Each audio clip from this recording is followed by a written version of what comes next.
మా పని భారం ఎక్కువైందని కడుపు కాలి ఆగలు బాధలు చేస్తున్నాం. మళ్ళీ కాపాడమ్మా మమ్మల్ని. అందరినీ చూస్తా, చల్లగా చూస్తా, అందరినీ మీ జీతాలన్నీ పెంచుతా.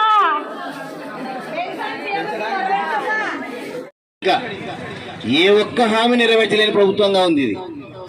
నెరవేర్చకుండా ఉన్నామా అంటే ఇక నిర్వీర్యం చేసే స్థాయికి కూడా ఉన్నారు. అంగన్వాడీలను ఎలిమెంటరీ స్కూల్లో కలిపి రాను మీ యొక్క ఐసీడీఎస్ను కూడా దూరపరిచి ప్రభుత్వంలోనే మెర్జ్ చేసి మీకున్న స్థాయిని తగ్గించి మిమ్మల్ని ఆఖరికంగా ఎప్పటికీ అంగన్వాడీ సెంటర్ అంటే మీ బాధ్యత, మీరే దాని గొప్పలు.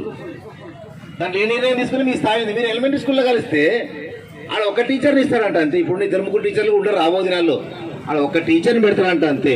పెట్టి మొత్తం పని వల్ల మళ్ళీ మీకే పని భారం పెరుగుతుందా అంటే 1-2 తరగతులు కూడా ఒక రకంగా మీ ద్వారానే చెప్పించాలని. ఒక రకంగా కేంద్ర ప్రభుత్వం కూడా ఏం ఆలోచిందంటే మాకు దాని ద్వారా వచ్చే శాలరీ వేతనాలు అధికమవుతున్నాయి, వాటిని కూడా మనం తగ్గించుకోవాలని రాష్ట్ర ప్రభుత్వం పాడేద్దామని రాష్ట్ర ప్రభుత్వం ఏం చేస్తుందని మిమ్మల్ని ఇక్కడ కలిపి ఆఖరికి మిమ్మల్ని ప్రభుత్వ ఉద్యోగులుగా కాకుండా ఇంకా టెంపరీ వాలీగా చేయాలని మీ ప్రభుత్వం చూస్తుంది. చేస్తే మినిమం అమౌంట్ ఫిక్స్ ఇంత అని పెడదాం. రిటైర్ అయినా పెద్ద సీనియారిటీ వచ్చినా ఏమొచ్చినా మారవు. ఈ విధమైన ఆలోచనతో ప్రభుత్వాలు ఉన్నాయి. కనుక ఇది మంచి సమయం మనకి, ఇది ఎన్నికల టైం. ఇది ఏమైనా అవకాశం ఉంటే ఈ టైంలోనే వాళ్ళు తగ్గాలా, మనం ఉధృతం చేయాలా. ఈ సమయం తప్పితే వేరే సమయం మనకు రాదు.